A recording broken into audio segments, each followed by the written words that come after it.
Welcome to the Great Library of Alexandria. Near the district of royal palaces and within the Moseon was the most famous library of all antiquity. The Library of Alexandria was built to house all of human knowledge.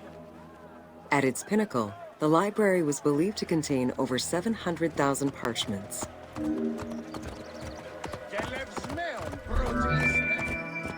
Throughout the centuries, fires and wars between Christianity and paganism destroyed the library, leaving nothing behind.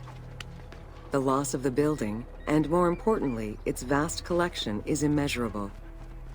As no descriptions are available, the team's rendition of the Library of Alexandria was inspired by the visuals of the Library of Chalcis at Ephesus.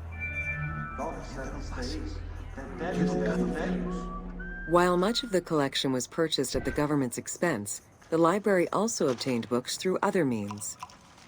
Any books owned by travelers coming through the city were seized to be copied for the library. The copy would then be returned to the owner, and the original entered into the library's collection. Alexandria offered unrivaled intellectual and cultural attractions. Eminent scholars from Athens, Rhodes, and other Greek centers traveled to the city to learn and engage with other free thinkers.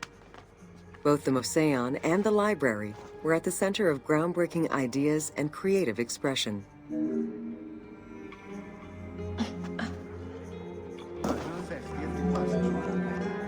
The great minds of antiquity were usually well-versed in many disciplines, which were often associated to specific schools of thought.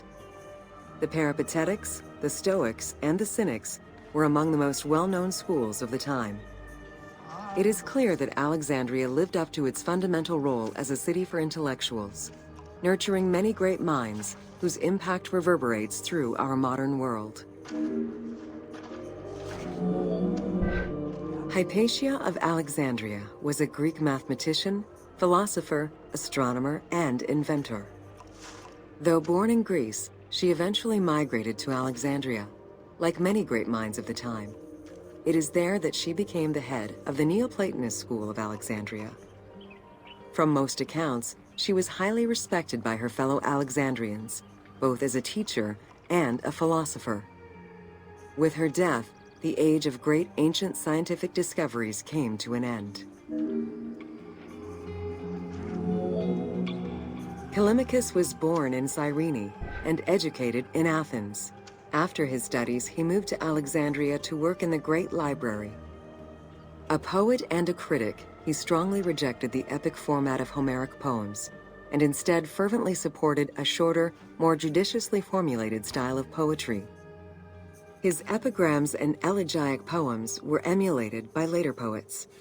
His work was extremely popular, second only to Homer's own works.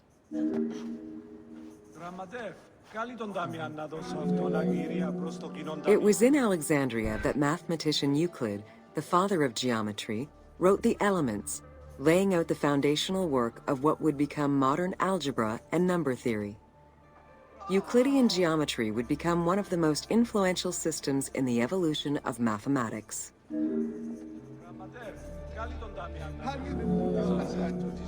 How do you calculate the circumference of the Earth? With a camel, 2 sticks, and shadows cast by the sun. This is what Erthos of Cyrene described in his principal work, Geography, while he was director of the Great Library of Alexandria. He is credited for the invention of the armillary sphere around 250 BCE.